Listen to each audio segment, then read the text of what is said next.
Let's see. All right. All right. I think I should be good to go on YouTube now. I do not know what happened there. But anyway, I'm back, ladies and gentlemen. I don't think anybody was here at the moment. Good Saturday to you. I am Kendrick, the sports guy. I hope you are having a great holiday weekend. It is Easter weekend here in Texas. We got some severe weather earlier in the morning. We had some rain and we was under a tornado warning or watch earlier in the afternoon. Matter of fact, I'm in East Texas. I'm in Tyler, and I think there was reports of a tornado touching down near Lindale, like around 10 a.m. this morning.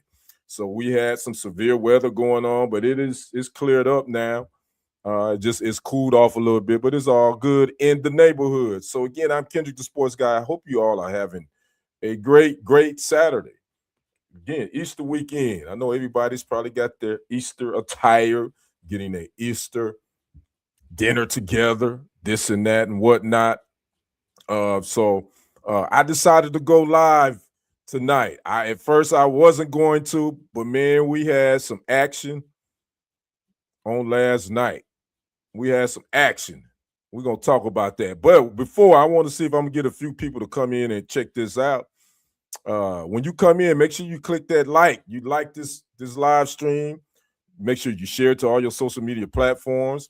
If you haven't already, subscribe to the YouTube channels. Those channels are Kendrick Sports Hustle. That's SPORTZHUSTLE, as well as TFG Sports Media. Right here on YouTube. Make sure you like and follow them both. On Facebook, again, that's Kendrick Sports Hustle, as well as TFG Sports Media. You can follow me on Instagram at Kendrick1969, and you can also follow me on TikTok at Kendrick Henderson 51. Wanted to get all those preliminaries out the way. So again, I know it may not be a lot of people on. I don't know. It's 7 o'clock. I said, well, let me come on about 7. Maybe I can catch a few folks. We can talk about what has transpired in the sports world over the last 24 hours. And we all know what the big story is. We all know. If you didn't watch last night's national semifinal game, matter of fact, both of them, but the first one was the one to watch. Hey, what's up? Paul, Karen, Lauren, I believe. How you doing? Watching me on YouTube. Good Saturday evening to you. Happy Easter weekend as well. Where are you watching from? I'm fine. Hopefully you are too. I'm good. It's all good in the neighborhood. Where are you watching from? Again, if you come in, you check me out. Let me know where you're watching from. What you got planned for Easter? Again, we're going to be from the UK. That's what I'm talking about. I appreciate you popping in. This is just my Saturday sports buzz. We're going to talk about some of the trending sports topics that's going down, but actually, we all know what the big story has been today. Let me read this comment. That's who is that? Coral. Okay, I can't read that, but anyway, we got some people on YouTube in here. I am located in East Texas. I am in Tyler, Texas. If you want to know, I'm about an hour and a half east of the Dallas-Fort Worth Metroplex in Texas, in the United States. I'm about 3.5 hours north of Houston, Texas, and about an hour west of Shreveport, Louisiana, just to give you a geographical location of where I am. Again, I am Kendrick, the sports guy. This is your first time here. Make sure you like this, subscribe to the YouTube channel as well. That's TFG Sports Media, as well as Kendrick Sports Hustle. Got a couple of people coming in here. It's all good. Okay, I see you. All right. So we're going to get down to it, ladies and gentlemen. The big news, if you have been keeping up with college basketball, matter of fact, the men's Final Four is going on right now. We got number 3 seed Illinois, number 2 seed UConn. UConn is up 61-53 with about 3 minutes left in the game. And then after that, we will follow with the 2 number 1 seeds that's left, number 1 seed Michigan and number 1 seed Arizona. But we're going to talk about last night's national semifinal game that went down between number 1 seed South Carolina Lady Gamecocks, and the number 1 seed Connecticut Lady Huskies, with the 2 legendary coaches, legendary head coach of Connecticut, Auriemma, as well as legendary head coach of the South Carolina Gamecocks. We got Dawn Staley, and it was some drama between Geno and Dawn, and it depends on how you look at it, what you make of it. But this is what. Well, let's show the video. First of all, let's talk about the game itself. South Carolina put the whooping on UConn, 62-48, and I watched it from beginning to end, and it was a tough game, physical matchup. South Carolina they brought that spunk. They got the big W, and they will play for the national title on tomorrow versus UCLA, the other number 1 seed. Tanaya Latson led the South Carolina Lady Gamecocks with 16 points, 11 rebounds. They held UConn to only 31% shooting from the field. They dominated the boards that is South Carolina, 47-32, which to me, in my mind, that was the key to this game. South Carolina controlled the boards, and they held UConn to below 40% shooting from the field. UConn's player of the year, the National Player of the Year, Sarah Strong, only had 12 points and 12 rebounds. So again, shout out to Coach Dawn Staley and the Lady Gamecocks, because again, they were basically it's revenge. It was revenge for them, because last year they lost to UConn in the national title game almost by 30 points. So this was definitely a get-back game for the Lady Gamecocks, Dawn Staley and her ladies. But that isn't what a lot of people were talking about. It ended up being what Geno Auriemma did once the post-game handshake line started.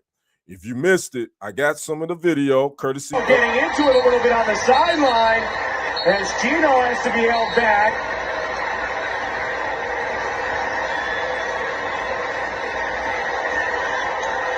And Dawn and Geno, that's part of what makes this rivalry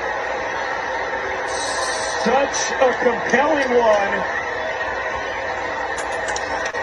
as they exchange words in center court. Now, that was the end of the game. That was the confrontation. That was started by the legendary head coach Geno Auriemma. Now, during his post-game presser, he was pressed by a reporter and asked him, what was the reason? What was he so ticked off about? According to Geno Auriemma, he said that he waited to do the pregame handshake is something that's been known for years, for decades, where the 2 head coaches, they do a pregame handshake at half court, and that's just been the norm. Well, according to Geno, that he waited 3 minutes, allegedly, for head coach Dawn Staley to do that that pregame handshake, and she never showed up. So that kind of had him feeling some type of way. Well, I saw some video and I saw some footage where some pregame stuff where actually she did shake his hand and shook his assistant's hand as well. It wasn't necessarily a half court, but I don't know. It looked like it was pregame footage. So I don't know why that really ticked him off. And so a reporter would again ask him, what was said? What did you say to Coach Staley that really got this thing brewing?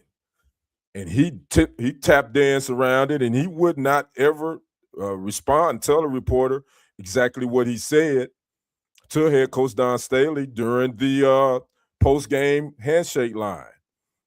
So, this is an unfortunate thing that happened. I think he was, at the end of the day, I think he was a buster.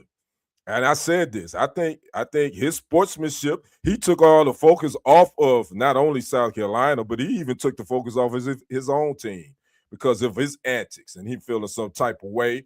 And he was feeling some type of way the whole damn game. There, what's up, my good brother, my fam? Kennard, how you doing? Nice. But in the end, he was mad because he lost. You are so right, fam. We all know that's what it was. He didn't want to admit it, but then he had to show his, you know what, in front of millions of viewers. And again, it took away from what South Carolina did. They dominated this game. You know, UConn came in at 38-0. Again, defending national champ. South Carolina came in with 3 losses, but they was looking to revenge, and Coach Dawn Staley had her girls ready.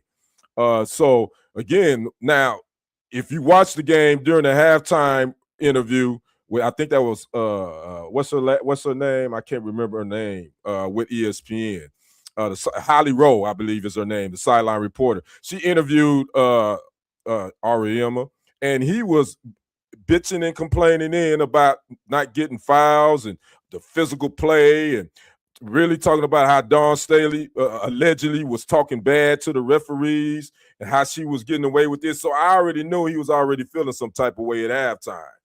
I already knew. I said, okay, he about to throw a tantrum. And sure enough, he did. He threw a tantrum.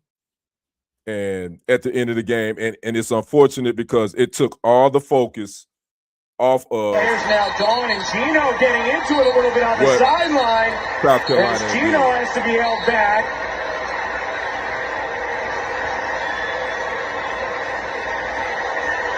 Again, this video is courtesy of Geno. That's part of what makes this rivalry such a compelling one. As they exchange words at center court.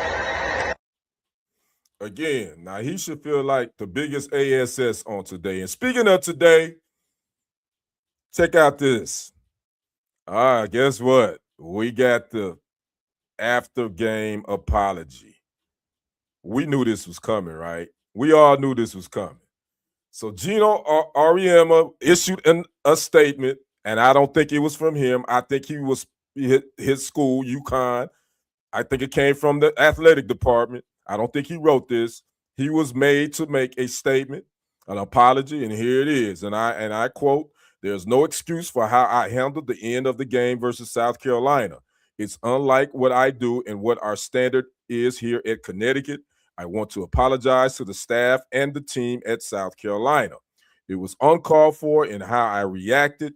The story should be how well South Carolina played, and I don't want my actions to detract from that. I've had a great relationship with their staff, and I sincerely want to apologize to them." Again, that is a statement that came out on today, earlier this morning, about from Connecticut head coach Geno Auriemma. Now, let me ask anybody that saw that. Do you think he actually wrote that? I don't. And I think it was a half-ass apology because you never mentioned head coach Dawn Staley by name. Her name should have been in that statement. I don't know who wrote this for him, but somebody should have proofread it for him if they wanted us to, to make it more believable to us. Not the staff. It should have said head coach Dawn Staley and staff and players. Yeah, somebody, whoever the publicist is for UConn, they dropped the ball on that statement, the athletic department, because I don't think any of us believed it, that it came from him, and I know it didn't come from him. Yeah, he was forced to do that. So Coach Staley would be asked about the situation during her post-game presser yesterday. Matter of fact, this morning too. And she basically said, I'm not, she said, you have to talk to Geno about that, what happened. She said, right now, I'm focused on my team. Make sure we get ready for UCLA on Sunday. Tip-off is 2:30 p.m. Eastern Standard Time on ABC. And she said, but I will address actually what happened at a later date. But she said, this ain't the time. Shout out to head coach Dawn Staley, straight out of Philadelphia. She was about to let that Philly come out of her. If y'all, it was another angle I saw after this went down, and basically she said, "I'll whip Geno's ass," and I actually got a little scared my doggone self because I believe her. But again, Coach Staley handled it with class, in my opinion. She says she's not going to address that at all.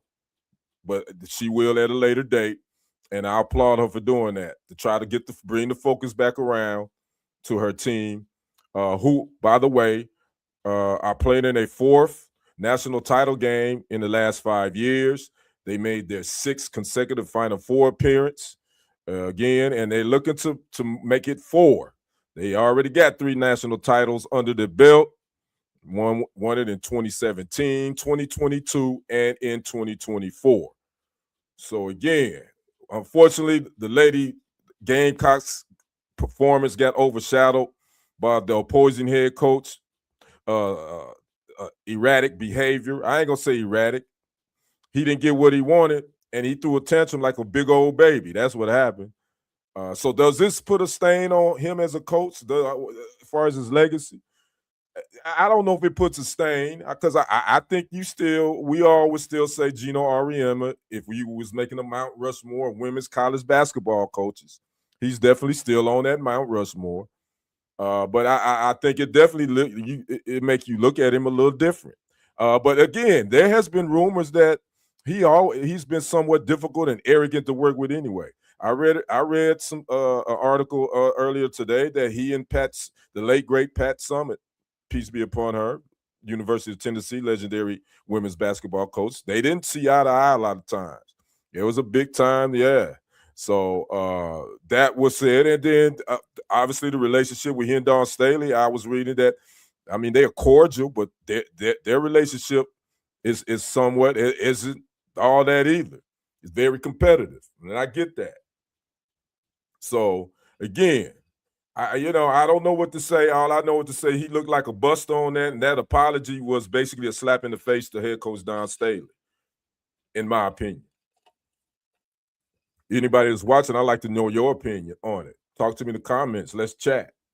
If you haven't already, make sure you like, share, subscribe to the channel that is Kendrick Sports Hustle, as well as TFG Sports Media. So again, man, I call it the Sideline Showdown.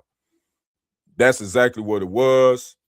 Right now, if it's probably gonna make one of my top sports moments of 2026, and we're just in April, but it's already gonna be in my top 5. We all know that. So again, we got to talk about, tomorrow we got that national title game again between the 2 number 1 seeds, South Carolina as well as UCLA, who took care of business. They beat Texas in the nightcap last night. I was rooting for Texas. They couldn't get it done. They couldn't get it done. They made it interesting at the end, but UCLA just was a little bit too much for them. Lauren Betts had 16 points, 11 rebounds, and unfortunately Texas has missed everything. Madison Booker, she didn't have the game that they needed for her to have. She only had 6 points and 7 rebounds on last night. So now again, we got South Carolina facing UCLA Lady Bruins for the national title on tomorrow. So there you have it. So again, I want those that's watching, don't hide in the bushes. Let me know your thoughts on this whole situation with Geno Auriemma and Dawn Staley. Your thoughts on it, your thoughts on the apology, and how do you feel about women's basketball, college basketball, women basketball in general? Obviously, with the WNBA, they just agreed to a new CBA. Matter of fact, they had their expansion draft, I want to say 2 days ago. They got their draft coming up in next week. But I tell you, the spotlight has been on women's college basketball, and I've been more into it, I guess I could say, far as college, than I have been in men. And speaking of which, we got UConn up 68-62 on Illinois with 26.1 seconds left. Looks like UConn is probably going to move on to face the winner of Michigan and Arizona in the national title game. Connecticut right now is at the line. Again, number 2 seed UConn, number 3 seed Illinois. And it looks like UConn men will head to the national title game. So again, that was my thoughts on the Sideline Showdown. Again, I'm a big Dawn Staley fan, and I ain't gonna front. I'm a UConn women's basketball, and I'm sort of an Auriemma fan too. But he left a sour taste in my mouth after his tantrum last night. So I don't know. He's gonna have to do a whole lot to make that up to a lot of people, because a lot of people ain't feeling him today. And that's my thoughts on that. Again, the men's Final Four is going on. Look like it's about to wind down. Next up, we got number 1 seed Michigan versus number 1 seed Arizona. I think that's going to be a good one. I think Michigan, they got that big guy in the middle that's pretty agile. He can move pretty good for a big guy. Against Arizona, and I picked Arizona in one of my brackets to win it all. Obviously, I picked Duke in a couple of them, and they got upset, obviously, by UConn. And I was looking something up too. Now Arizona still got to play. If they make it to the title game and they win it, if you don't know, Bryce James is a redshirt freshman for the Arizona Wildcats. So if the Arizona Wildcats actually win a national title, Bryce James will get a national title ring because red shirts I looked it up, they actually get a ring if their team wins the championship. So that would be interesting to see. One of LeBron James' sons, his baby boy, will do something that he hadn't done. Because we all know LeBron went straight to the pros from the high school. He won a national title in college. So we'll keep an eye on that. That's a nice little storyline. Again, Bryce James redshirted.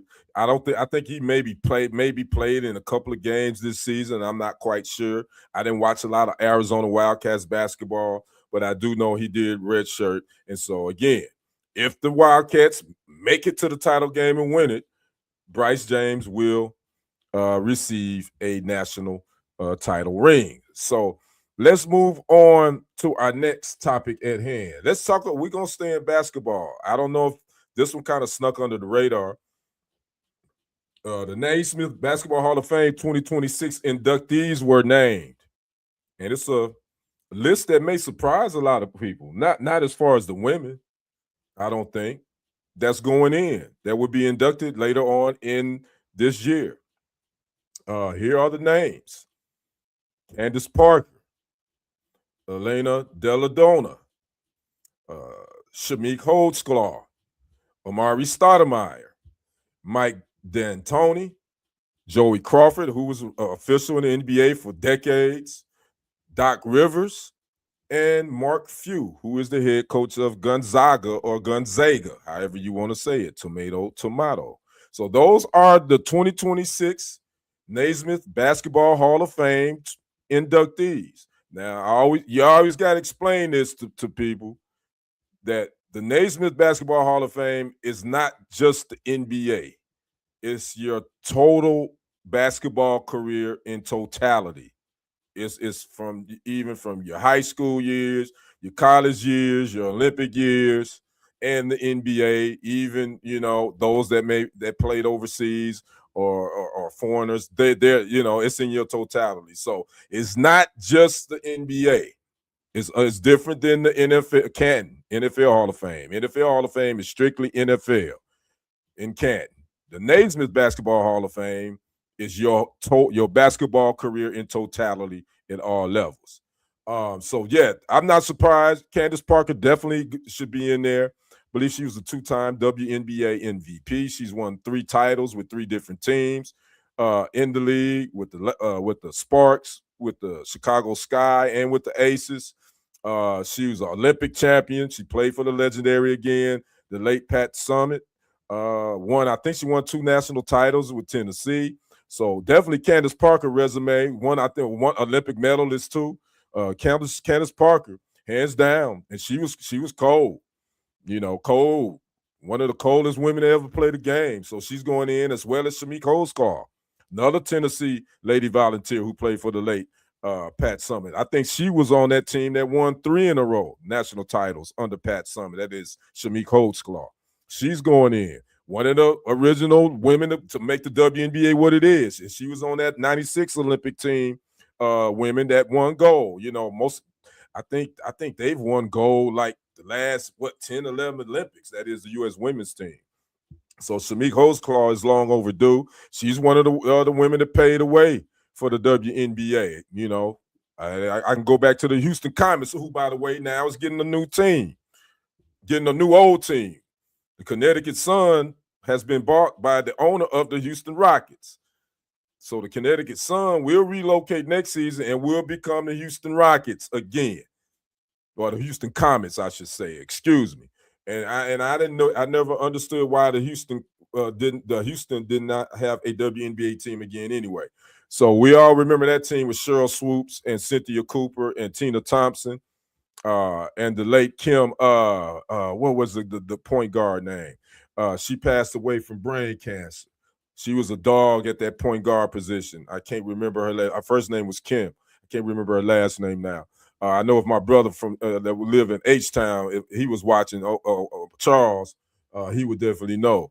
But again, so shout out to Shamik Holdsclaw, Elena Deladova, definitely deserved. Donna should be in there. Amari Stoudemire was kind of a surprise to me to get in. I know, he was on those Phoenix Suns teams with Steve Nash and head coach Mike D'Antoni, who's getting in too, which they had a prolific offense. They, did some things in the playoffs, and then he would eventually end up in New York. That is Amari Stoudemire, but he would have some injuries the latter part of his career, but he came in the league straight from high school. He was a 6-time All-Star. But Amari Stoudemire, I was kind of surprised to see him. I think he was on one of those Olympic teams too.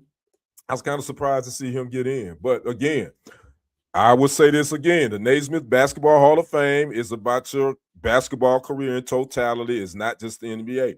And Amari Stoudemire, basically his basketball career was the NBA because he came straight from high school. So you have it. Mike D'Antoni gets in as a coach. He coached those prolific Phoenix Suns team with the high octane offense. Coached in New York. He coached the Lakers briefly. I think he had another coaching stop. I can't think of, but I know those three: the Suns, the Knicks, and the Lakers for sure. But I think he had another head coaching stop too. So Mike D'Antoni is getting in. Joey Crawford, longtime NBA referee. I remember him. If you don't remember Joey Crawford, he's the little short white guy with the bald head, with the strong face.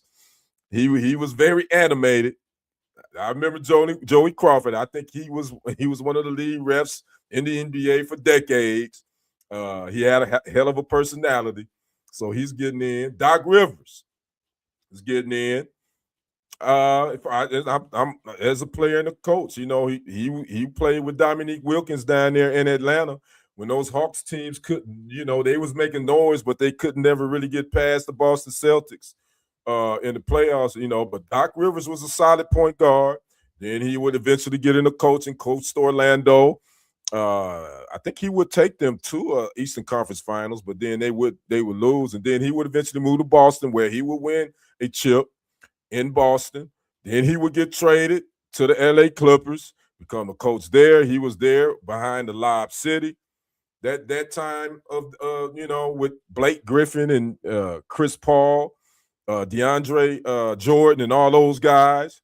And then he would move on from there and go back into the booth as an analyst. And then he would come back out. And now is the head coach of my home city, my born city, 414 Brew City, baby, Milwaukee Bucks. So Doc Rivers will be one of the inductees going into the Naismith Basketball Hall of Fame, as well as Mark Few, who is the head coach of the Gonzaga Bulldogs. He's put that program on the map as far as men's college basketball. They've been consistently in the Sweet 16, the Elite 8, Final Four. They made a couple of national title games. He's made them relevant for probably the last 20 or so years. So that is the list of the 2026 inductees into Naismith Basketball Hall of Fame. Again, Candace Parker, Elena Deladona, Shamik Holdsclaw, Amari Stoudemire, Mike D'Antoni, Joey Crawford, Doc Rivers, and Mark Few.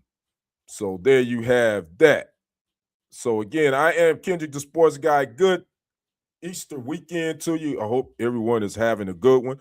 Again, here in Texas, we got some severe weather early, but it's definitely quieted down now. So I'm sure everybody is getting preparing Easter meals, getting your Easter suits, your Easter dresses, and all that ready for tomorrow for your sunrise services and your regular services. Because you You know, that's the one day they say when you want to see where people gonna come to church.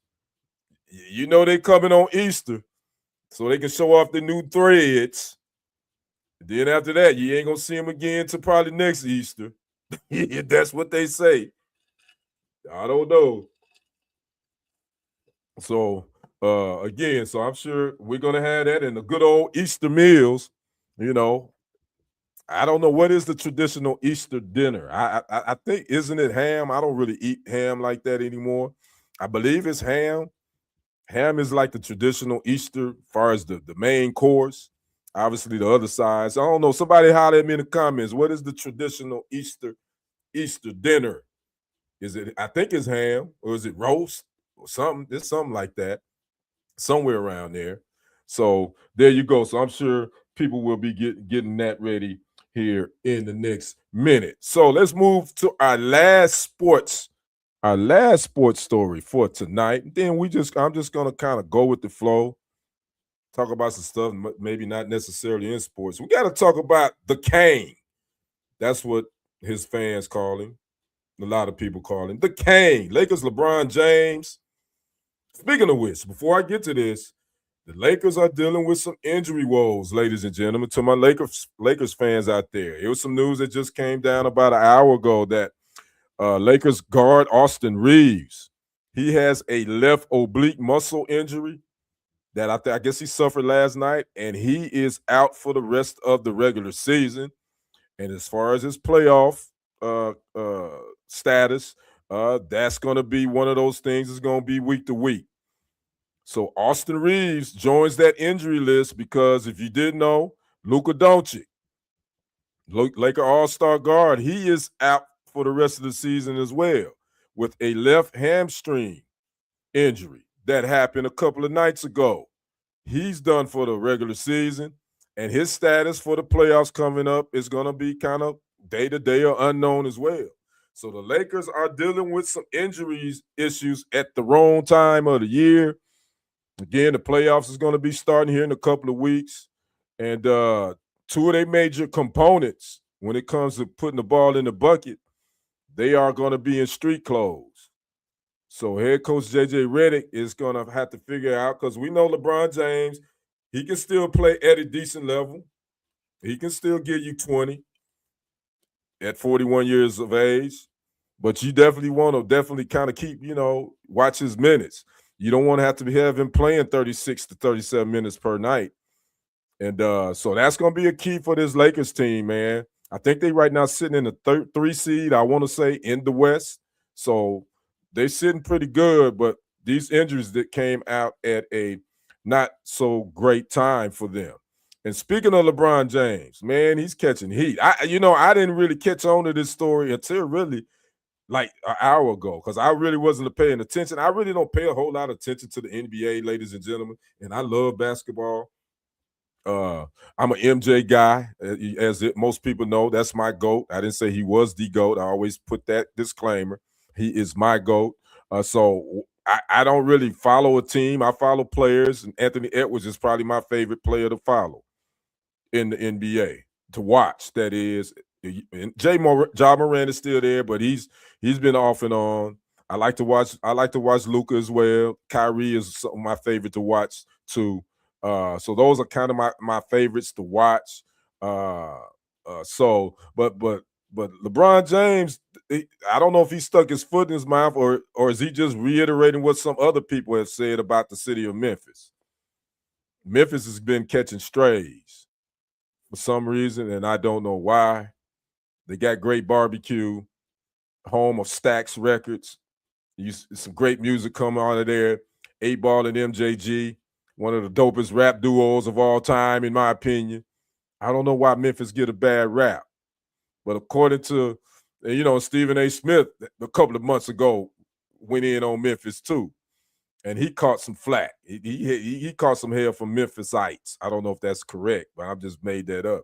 Well, LeBron James had made some statements, made a statement about Memphis. He was on the golf course originally, I think. He said something about he don't like Memphis or whatever. And then a reporter at their practice would ask him about those comments. I got some sound on it. like to get your thoughts on it. Here it is. Check it out. Right, compared to like Nashville, for example. So, did I say I don't like black people? No, you didn't say that. But there were people who were wondering why Memphis was targeted. Like Milwaukee was too. Did they miss that one too? They didn't see that? Not as much commentary. Oh yeah, okay. I said Milwaukee as well. Yeah. 41 years old. It's two cities I do not like playing in right now. That's Milwaukee and that's Memphis. What is the problem? I don't like going home either. Shit, and I'm from there. What is people who are ridiculous? They also get mad at my son being on the team too. So what are we talking about? People need to figure out other ways to put their energy to other things that's important. Like seriously, I'm not talking about the city, like the people in Memphis. Like, I don't like staying at the Hyatt Central. What's wrong with that?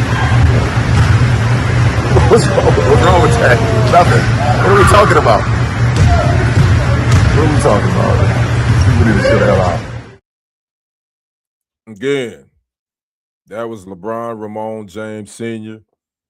throwing shade at the city of Memphis. And my born city caught a stray.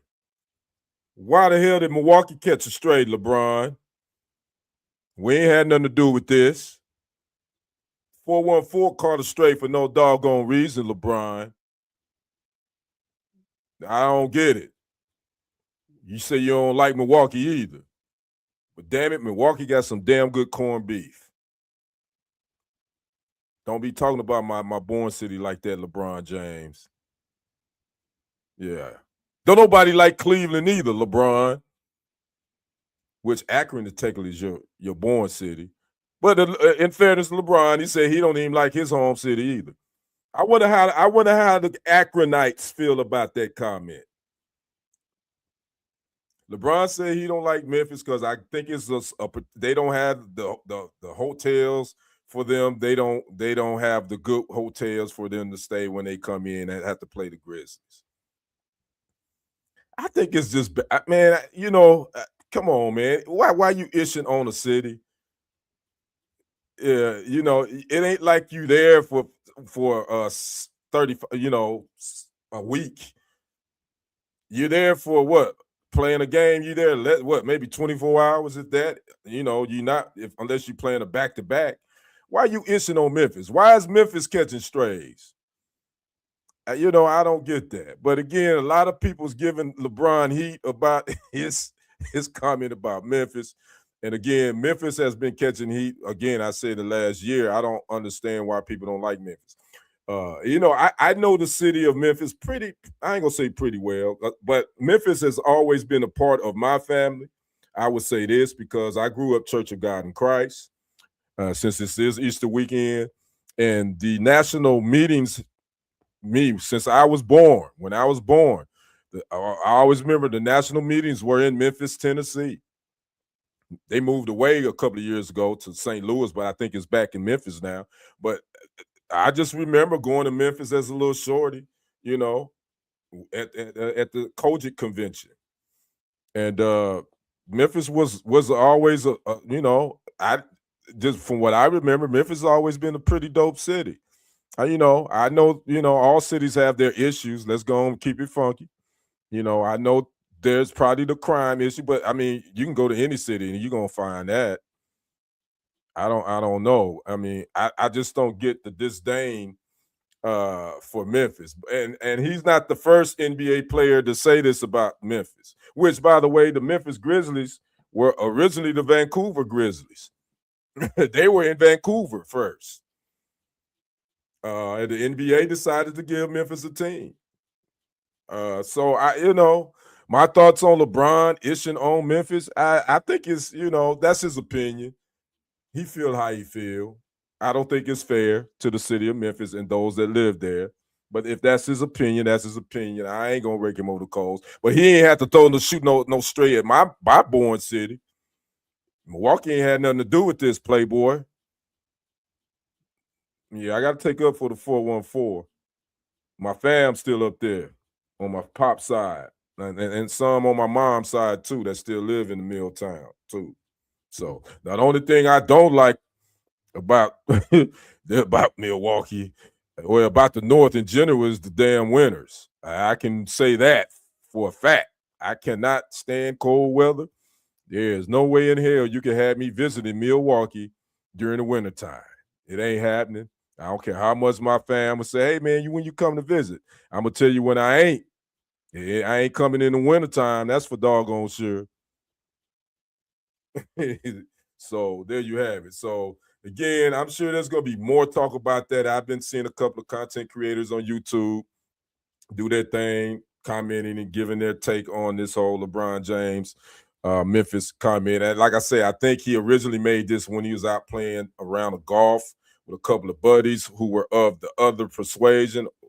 And so some people had a problem with him ishing on a city that we know has a big black population, and he's making fun of it in front of people that don't look like him.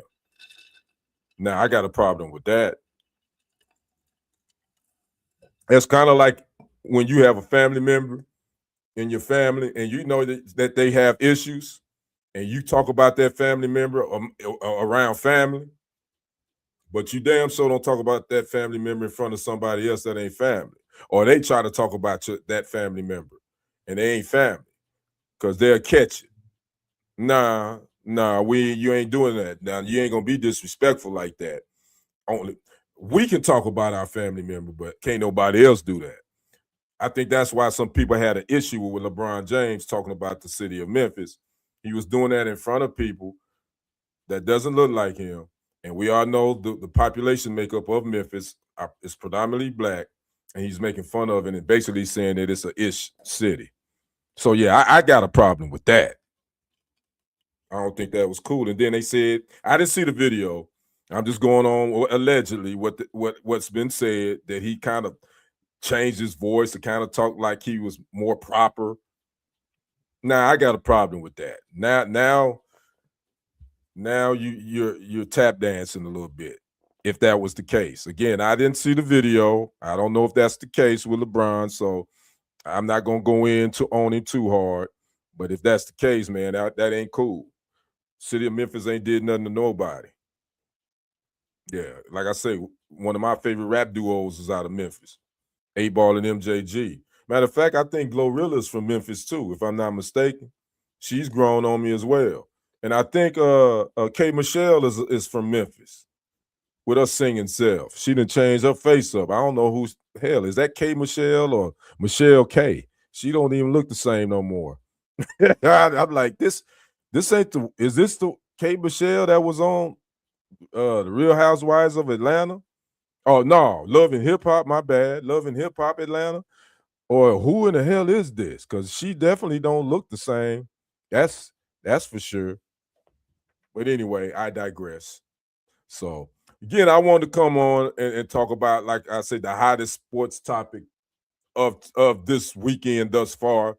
Again, what went down between the head coach Dawn Staley and Auriemma of the Connecticut Wildcats and his whack apology. If you didn't see it, here's the apology from Geno Auriemma that he released on today.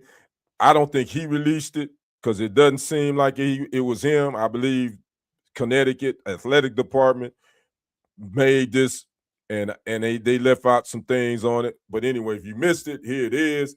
He says, and I quote, "There's no excuse for how I handled the end of the game versus South Carolina. It's unlike what I do and what our standard is here at Connecticut. I want to apologize to the staff and the team at South Carolina. It was uncalled for in how I reacted. The story should be how well South Carolina played, and I don't want my actions to detract from that. I've had a great relationship with their staff, and I sincerely want to apologize to them." End quote. That was a statement from Geno Auriemma.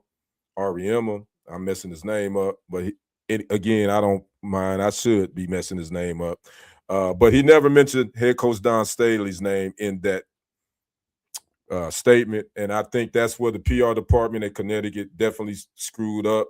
They dropped the ball on this statement because it should have been head coach Dawn Staley and her staff, not just the staff. And I think he's lying about having a great relationship with head coach Dawn Staley's staff. He's lying. Don't believe it. Geno. Yeah, but now you can go fishing. Yeah, go ahead and bring your own fishing pole. BYOFP. Bring your own fishing pole. Come on, get in this boat with my North Carolina Tar Heels. Yeah, and come on to Lake Varnell where the catfish are delicious. Anybody that's Martin fans, you know exactly what I'm talking about. So again, that's it for my sports, my round around the sports, world around the sports on tonight. Again, I am Kendrick the Sports Guy. You have been checking me out on my Saturday Night Lives, Sports Buzz. There was some other things that went down too. Pooh Shiesty. I'm familiar with the name, but allegedly Pooh Shiesty and his dad and 7 other people, they tried to kidnap Gucci Mane or something like that. Is that what happened? I don't know, but it's something crazy that went down. I don't get it.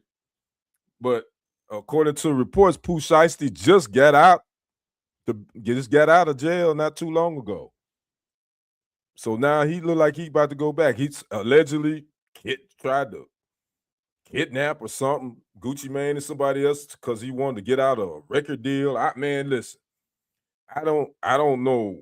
You know, I'm pretty smart. I'm a pretty smart guy. I don't know everything, but what I do know is when you cross state lines to go try, because I think he was in Tennessee. I do know if you cross state lines with the intention to kidnap somebody, and you probably got a firearm on you. Yeah, you about to go sit down for a while, Playboy. I don't know who told Pooh Shiesty that was a great idea to do that, but you about to go get another. You getting ready to get 3 meals and a hot cot again for some years, bro. Yeah, you're gonna be making music on your cell phone in a jail cell. I don't know why he thought that was a great idea. If that is the case, all this is alleged. I don't know if that is what really truly happened. But if it did, that is wild. You know, I guess nothing surprised me in the world, in the states that we live in. Nothing surprises me. Again, by the way, Connecticut men did defeat Illinois 71-62, so they will play the winner of Arizona and Michigan in the national title game, which would be on Monday. The women's national title game is tomorrow. That is against South Carolina, number 1 seed versus number 1 seed UCLA on ABC. It tips off at 2:30 p.m. Eastern Standard Time. I'm definitely going to be checking that out. Some other stories that happened earlier in the week. The Puka Nacua story. The Rams star wide receiver is in a rehab facility and he's getting sued at the same time. If you haven't checked that story out, you can check it out right here on my YouTube channel. That's Kendrick Sports Hustle. You can also check it out on my TikTok, Kendrick Henderson 51, as well as Kendrick Sports Hustle on Facebook as well. That was kind of a crazy story. Allegedly he bit some woman on New Year's Eve, and then made some anti-Semitic comments. And so now, the Los Angeles woman did file a lawsuit on against Puka Nacua. Again, he's in a rehab facility, a holistic care facility, to be exact.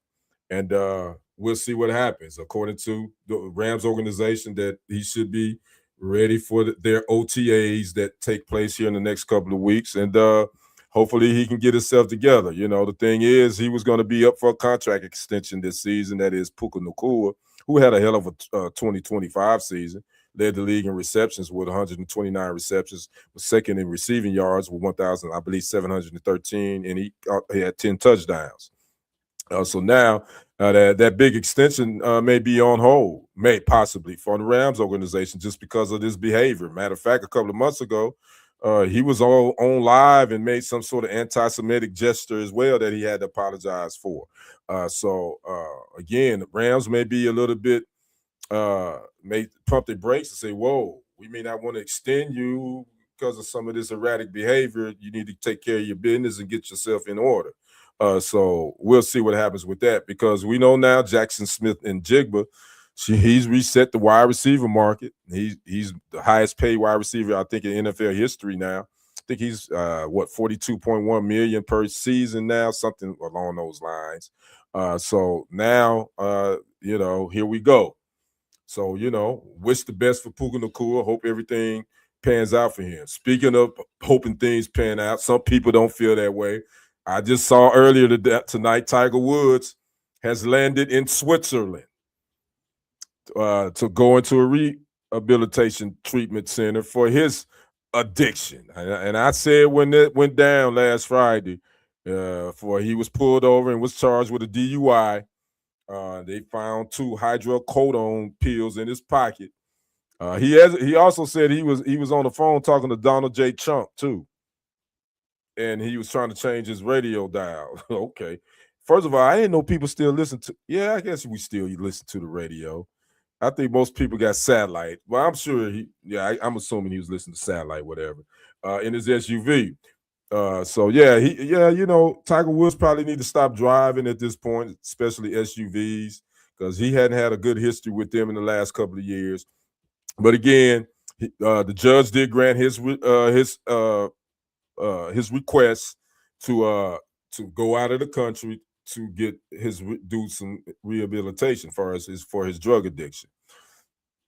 I don't know why going out the country is going to make it any different. I mean, I think Tiger is like Michael Jordan. Everybody know who the hell you are worldwide. You can't hide.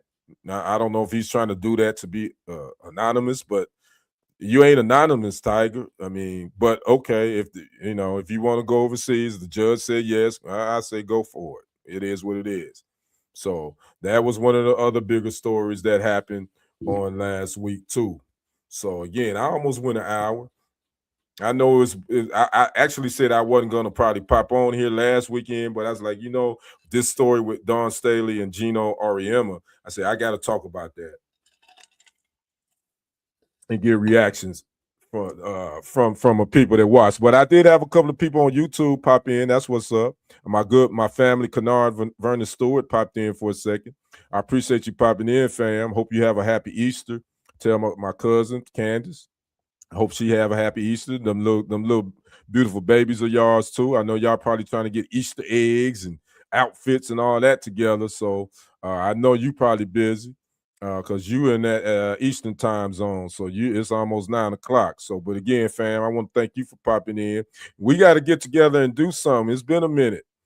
Kennard, he's my Auburn Connect. He's Auburn Tiger, War Eagle, I think is what he got. If you want anything Auburn Tigers sports related, make sure you go check out my family, Kennard Vernon Stewart. He has a YouTube channel on YouTube. Go check him out. Subscribe to his channel. Do all that good stuff as well. All right, ladies and gentlemen. So I'm gonna get off of here. I'm gonna get ready to watch this Arizona and Michigan game and see who's gonna be playing for that national title, for the Natty, as they call it, on Monday versus UConn. And how crazy would that to be for the UConn men to win one after all this controversy with UConn's women's head coach, Geno? That I'm sure that would maybe take away from, that would distract a little bit from what his antics has transpired or has done for on the women's side. So again, we'll see what Dan Hurley and his guys will be able to do on Monday night in Indianapolis. So again, I am Kendrick the Sports Guy. I hope everyone have a great Easter Sunday. Don't do too much eating. I know it's going to be a lot of posts of people that the outfits and this and that, the little shorties, the pretty babies with the pretty dresses, and the young fellas, the handsome fellas with the suits and the Easter eggs and all that stuff. So again, making memories. That's what it's all about at the end of the day. All right. So again, you guys, I'll probably catch you here next Saturday. I'm gonna probably do this every Saturday around this time if I'm not, if I'm not busy. We're a couple of weeks from the NFL draft too, which goes down in Pittsburgh, April the 23rd. So I'm gonna go live. Hopefully, I can get my good brother, KLTV Sports Director Michael Coleman, for us to go live, kind of give our analysis, a pre-draft analysis on what's gonna go down. The Vegas Raiders got the first pick. Most people say they're gonna take Fernando Mendoza, the quarterback out of Indiana, and I think that's gonna happen. They signed Kirk Cousins a couple of days ago to probably be his mentor or the start, or we'll see what happens with that. So yeah, just keep it locked here to Kendrick Sports Hustle right here on YouTube, as well as on Facebook, and as well as TFG Sports Media on YouTube, as well as on Facebook. And you can also follow me on Instagram at KDrake1969. And you can follow me on TikTok at Kendrick Henderson 51. Where it goes down over there in my lives, I get a lot more action over there. So I want to get more action over here, but I don't know why I can't. The algorithm ain't liking me, but I ain't gonna give up. But I tell you what, TikTok, my lives be lit over there. So we'll see. We'll see what happens. So again, you guys enjoy the rest of your night. We will see you on the flip side and on the next live stream. Again, I am Kendrick the Sports Guy. Y'all be safe. Have a happy Easter and have a great week. I am out. Peace.